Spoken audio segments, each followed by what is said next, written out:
শক্তিশালী ভূমিকম্পৰ জুকাৰণি আৰু মাজত ব্যৱধান মাত্ৰ 39 ছেকেণ্ডৰ আৰু তাৰ পিছতে চাৰিওপিনে কেৱল দেখা গৈছে ধ্বংসস্তূপ আমি ভিডিঅ' আপোনালোকক কিছু দেখুৱাম আৰু এই যেটো বৰ্তমান ভেনিজুৱেলাৰ পৰিবেশ সমগ্ৰ দেশখনতে এমাৰ্জেন্সি ঘোষণা কৰা হৈছে আৰু এতিয়া ক্ষিপ্ৰ গতিত আৰম্ভ হৈছে উদ্ধাৰ অভিযান কিন্তু কিমান লোকৰ মৃত্যু ঘটিছে এতিয়ালৈকে 32 গৰাকী কমেও 32 গৰাকী লোকৰ মৃত্যুৰ খবৰ আহিছে আৰু 7 শতাধিক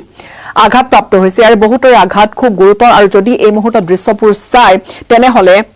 অত্যন্ত শিহৰণকাৰী কিছু দৃশ্য আমি দেখুৱাইছো এই মুহূৰ্তত এয়া চাৰিপিনে ভেনিজুৱেলাৰ এই ধৰণৰ ছবি দেখা গৈছে ডাঙৰ ডাঙৰ অট্টালিকাৰ কাৰোবাৰ ওয়াল খহি পৰিছে কোনোবা অট্টালিকা সম্পূৰ্ণৰূপে ভাঙি পৰিছে মুঠৰ ওপৰত অত্যন্ত ভয়ানক কিছু দৃশ্য আপডেট আমাৰ হাতলৈ আহিছে আৰু আমি আপোনালোকক জনাবলৈ বিচাৰিছো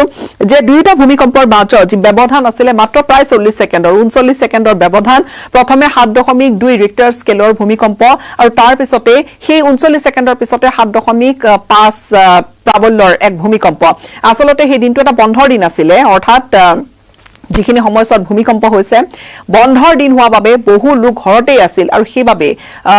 বহু লোক সম্ভৱত ইয়াত ক্ষতিগ্ৰস্ত হৈছে বহু লোক ঘুনিয়া হৈছে বহু লোক আঘাতপ্ৰাপ্ত হৈছে আৰু মৃতকৰ সংখ্যা যেটো আটাইতকৈ বেছি ভয় লগা কথা বা উদ্বিগ্নতাৰ বিষয় যে মৃতকৰ সংখ্যা বাঢ়িব পাৰে এই আশংকা কৰা হৈছে আপডেট আপোনালোকক জনাম এতিয়ালৈকে আমি এইখিনি সময়ছোৱাত পোনপটীয়া সম্প্ৰচাৰ আপোনালোকক জনাই থকা সময়ছোৱাখিনিতে 32 গৰাকী লোকৰ মৃত্যু ঘটিছে আৰু সমান্তৰালকৈ বহু লোক প্ৰায় 7 শতাধিক আঘাতপ্ৰাপ্ত হৈছে ডেলচি ৰড্ৰিগেজ যিগৰাকী ৰাষ্ট্ৰপতি তেওঁ ইতিমধ্যে কৈছে যে এই যেটো সংখ্যা এই সংখ্যা বাঢ়িব পাৰে এমাৰ্জেন্সি ৰেস্কিউ অপাৰেচন ৰেসপন্স অপাৰেচন ইতিমধ্যে দেশখনত আৰম্ভ হৈ গৈছে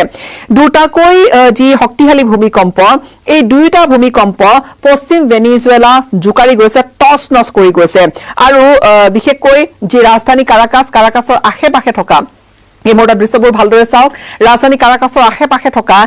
এইবোৰ কিছু ঠাইৰ আমি দৃশ্য আপোনালোকক দেখুৱাইছো যথেষ্ট ক্ষতি হৈছে আৰু এপি চেণ্টাৰ কোৱা হৈছে প্ৰায় 100 কাৰাকাছ হৈছে ৰাজধানী কাৰাকাছৰ পৰা প্ৰায় 160 কিলোমিটাৰ নিলগত মোৰন নামৰ এখন সাগৰীয় টাউন কোষ্টেল টাউন এখনত তাত এপি চেণ্টাৰ বা অভিকেন্দ্ৰ আৰু সেই অভিকেন্দ্ৰ তাৰ পৰা বেছি দূৰত্বত যেহেতু নহয় কবলৈ গলে ৰাজধানীৰ কাষৰীয়া অঞ্চল বহুতো অঞ্চলত তীব্ৰ জুকাৰণি অনুভূত হৈছে আৰু এটা নহয় আসলতে প্ৰথম যেটো ভূমিকম্প আহিছিল 7.2 প্ৰাবল্যৰ সেই ভূমিকম্পটোৱে জুকাৰি পেলাইছিল আৰু বহু লোক এইখিনি সময়ত ঘৰতেই যেহেতু আছিল আৰু এতিয়া বৰ্তমান নিশা হৈছে এতিয়া নিশা আৰু নিশা হোৱা বাবে উদ্ধাৰ অভিযানতো যথেষ্টখিনি ব্যাঘাত জন্মিব এয়া আমাৰ হাতলৈ যিখিনি ভিজুৱেলছ আহিছে এয়া দিনৰ পোহৰৰ ভিজুৱেলছ আৰু নিশাৰ লগালগ অধিক আসলতে ভয়ানক হৈ পৰিছে গোটেই প্ৰক্ৰিয়াটো কিয়নো উদ্ধাৰ অভিযান যথেষ্টখিনি প্ৰত্যাহ্বানমূলক হৈ পৰিছে এতিয়া এই গোটেই যিখন কোষ্টেল টাউন মৰণ এই অঞ্চলটো যথেষ্ট ক্ষয়ক্ষতি হৈছে বৰ্তমান যিখিনি চিকিৎসালয় হাই এলাৰ্টত আছে বহু সংখ্যক লোকক ভৰ্তি কৰোৱা হৈছে আঘাতপ্ৰাপ্তসকলক সমান্তৰালকৈ যিসকল আবদ্ধ হৈ পৰিছে বিল্ডিঙৰ কৰবাত থাকেৰে বা কৰবাত তেনেকৈ কংক্ৰিটৰ মাজত তেওঁলোকক উদ্ধাৰৰ বাবে ইতিমধ্যে উদ্ধাৰ অভিযান আৰম্ভ হৈ গৈছে এতিয়া গুৰুত্বপূৰ্ণ কথাটো হৈছে ইউএছ জিঅলজিকেল সাৰ্ভে তেওঁলোকে কৈছে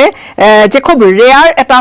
সেসমিক ডাবলেট অৰ্থাৎ দুটাকৈ ভূমিকম্প এনেকৈ সাধাৰণতে আৰু এটা 7.2 এটা 7.5 দুইটাৰ মাজৰ ব্যৱধান হেয়া মাত্ৰ 40 ছেকেণ্ডৰ এনেকুৱা খুব ৰেয়াৰ হয় যে দুটা এনেকুৱা ব্যাক টু ব্যাক ভূমিকম্প হয় আৰু একেলগে কিয়নো মাজত সেই 40 ছেকেণ্ডৰ বহুতেই তলকিবই নোৱাৰিলে প্ৰথমটো ভূমিকম্পৰ জুকাৰণি যদি কোনোবা বিল্ডিঙৰ ভিতৰৰ পৰা ওলাই দৌৰ মাৰিছিলে হয়তো তলকিব নোৱাৰিলে দ্বিতীয়টো ভূমিকম্পৰ জুকাৰণিয়ে অধিক ভয়ানক কৰি তোলে পৰিস্থিতি খুব ৰেয়াৰ বুলি কোৱা হৈছে আৰু যথেষ্টখিনি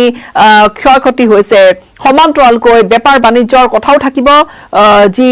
সম্পূৰ্ণৰূপে দেশখনত এই ঘটনাটোৱে কিন্তু ব্যাপক প্ৰভাৱ পেলাইছে আৰু এই যিবোৰ দৃশ্য দেখিছে কোনোবা শ্বপিং মল কোনোবা দোকান পোহাৰৰ ভিতৰৰ দৃশ্য কাৰ্যালয়ৰ ভিতৰৰ দৃশ্য এইবোৰটো ঘৰ ৰেসিডেন্সিয়েল কমপ্লেক্স এইবোৰ বিভিন্ন ৰেসিডেন্সিয়েল কমপ্লেক্সৰ দেৱাল খহি পৰিছে খুব ভয়ানক অৱস্থা আৰু যিখিনি কোৱা হৈছে যে ৰেস্কিউ এফৰ্ট আৰম্ভ হৈ গৈছে বহু বিল্ডিং যেহেতু বহু বিল্ডিং ভাঙি পৰিছে তাত বিশেষকৈ সেই কংক্ৰিট আঁতৰাই ভিতৰত কোনোবা আবদ্ধ হৈ আছে নেকি আবদ্ধ হৈ থকা লোকসকলক বিশেষকৈ বিচাৰ খোচাৰ আৰম্ভ হৈ গৈছে আৰু কিছু শেহতীয়া আপডেট আমালৈ আহিছে USGS আসলতে এই যেটো ভূমিকম্পটো খুব ডাঙৰ ভূমিকম্প আৰু ডাবলেট বুলি কোৱা হৈছে এনেকুৱা সাধাৰণতে নহয় ৰেয়াৰ 32 জন লোকৰ মৃত্যু 700 ইনজিয়ৰ্ড হৈছে এতিয়ালৈকে অন্তৰ্বৰ্তীকালীন যিগৰাকী অন্তৰ্বৰ্তীকালীন বা ডেলচি ৰড্ৰিগেজ যিগৰাকী ৰাষ্ট্ৰপতি তেওঁ ইতিমধ্যে জনাইছে আৰু এটা খুব উদ্বিগ্নতাৰ তথ্য এয়া অৱশ্যে এটা চান্সৰ কথা কোৱা হৈছে US জিঅলজিক্যাল সাৰ্ভে বা USGS কৈছে যে তেওঁলোকে এটা হিসাব কৰিছে তেওঁলোকে ক্যালকুলেট কৰিছে এই পৰ্যায়ৰ এটা ভূমিকম্পৰ পিছতে 44% চান্স আছে যে মৃতকৰ সংখ্যা 10,000 হ'ব পাৰে 10,000 অধিক হ'ব পাৰে বা 10,000 আশে-পাশে হ'ব পাৰে বিশেষকৈ এতিয়া কাৰাকাছ ৰাজধানীৰ আশে-পাশে খুব যি অঞ্চলত অত্যন্ত বেছি ক্ষতিগ্ৰস্ত হৈছে যত ক্ষতিগ্ৰস্ত হোৱা বিল্ডিংৰ সংখ্যা অধিক তাত তীব্ৰ গতিত আৰম্ভ হৈছে এই গোটেই উদ্ধাৰ অভিযান সমান্তৰালকৈ কলম্বিয়ালৈকে বগোটা কলম্বিয়ালৈকেও এই যি ভূমিকম্পৰ জোকাৰণি অনুভূত হৈছে কুৰাচাওলৈকে ভূমিকম্পৰ জোকাৰণি অনুভূত হৈছে এটা বৃহত্তৰ অঞ্চলতে ভূমিকম্পৰ জোকাৰণি অনুভূত হৈছে ডেলচি ৰড্ৰিগেজে ইতিমধ্যে মাৰ্কিন ৰাষ্ট্ৰপতি ডোনাল্ড ট্ৰাম্পক ধন্যবাদ জ্ঞাপন কৰিছে আৰু তেওঁ কনষ্টেন্ট যেহেতু ভেনিজুৱেলা এই বছৰ আৰম্ভণিতে আমি জানো যে কি ধৰণে নিকোলাছ মাডুৰক USA কৰাত্ত কৰিছিলে আৰু তাৰ পিছতে এটা দীঘলীয়া অধ্যায় এটা গৈছে যি নহওক ভেনিজুৱেলাৰ খবৰ ৰাখিছে আৰু সেইবাবে ডোনাল্ড ট্ৰাম্পক ধন্যবাদ জ্ঞাপন কৰিছে ডেলচি ৰড্ৰিগেজে আৰু সমান্তৰালকৈ ভাৰতৰ প্ৰধানমন্ত্ৰী নৰেন্দ্ৰ মোদীয়ে এই বিষয়ে কথা পাতিছে আৰু সহায়ৰ আশ্বাস দিছে আৰু সমান্তৰালকৈ কিছু আপডেট আমাৰ হাতলৈ আহিছে এই যেটো উদ্ধাৰ অভিযান এটা উদ্ধাৰ অভিযানত এটা দীঘলীয়া হয়তো মাল্টিনেশনাল টিমৰ প্ৰয়োজন হ'ব হয়তো আন দেশে উদ্ধাৰ অভিযানৰ বাবে টিম হয়তো পঠিয়াব কিয়নো অত্যন্ত যথেষ্টখিনি ইয়াত ধ্বংস হোৱা পৰিলক্ষিত হৈছে আৰু সমান্তৰালকৈ আপডেট আৰু কিছু আহিছে যে এন্ড্ৰইড আৰ্থকুৱেক যি ডিটেকচন সিস্টেম মোবাইলত যি এটা বিপ বাজি উঠে তেনেকৈ আসলতে বহু ভেনিজুৱেলান বাসীয়ে তেওঁলোকে ভূমিকম্পটো অহাৰ লগালগ তেওঁলোকে গম পাইছিল আৰু তেওঁলোকে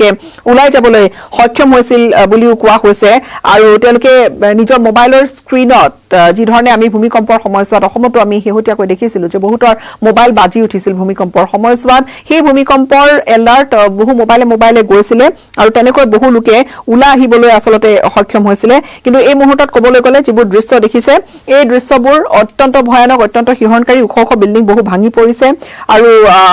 বহু বিল্ডিং ভাঙি পৰাই নহয় ভিতৰত বহু লোক আবদ্ধ হৈ থকাৰ আশংকা এতিয়া তেওঁলোকে ভিতৰলৈ যিসকল বাসিন্দা উলা আহিছিল তেওঁলোকে আকৌ ভিতৰলৈ যাব পৰা নাই তেওঁলোকে সেইখিনি সাহস তেওঁলোকে গুটাব পৰা নাই আৰু কাৰণটোৱে হৈছে যে এই পৰ্যায়ৰ যেটো ভূমিকম্প এই পৰ্যায়ৰ ভূমিকম্পৰ লগালগ কিমান সুৰক্ষিত হৈ আছে অট্টালিকাবোৰ তেওঁলোকে নিখাটো তাত কটাই পুনৰ সুকলমে থাকিব পাৰিবনে আৰু এই ধৰণৰ দুটা ভূমিকম্পৰ পিছত আফটাৰ শক আহি আছে আৰু সেই আফটাৰ শকক লৈ মুঠৰ ওপৰত খুব ভয়ংকৰ অৱস্থা এমাৰ্জেন্সি ঘোষণা কৰা হৈছে আৰু এই মুহূৰ্তত সন্ধান চলাই থকা হৈছে জীৱিতসকলৰ বা আঘাতপ্ৰাপ্তসকলৰ আৰু ডাঙৰ উদ্ধাৰ অভিযান ভেনিজুৱেলাত আৰম্ভ হৈছে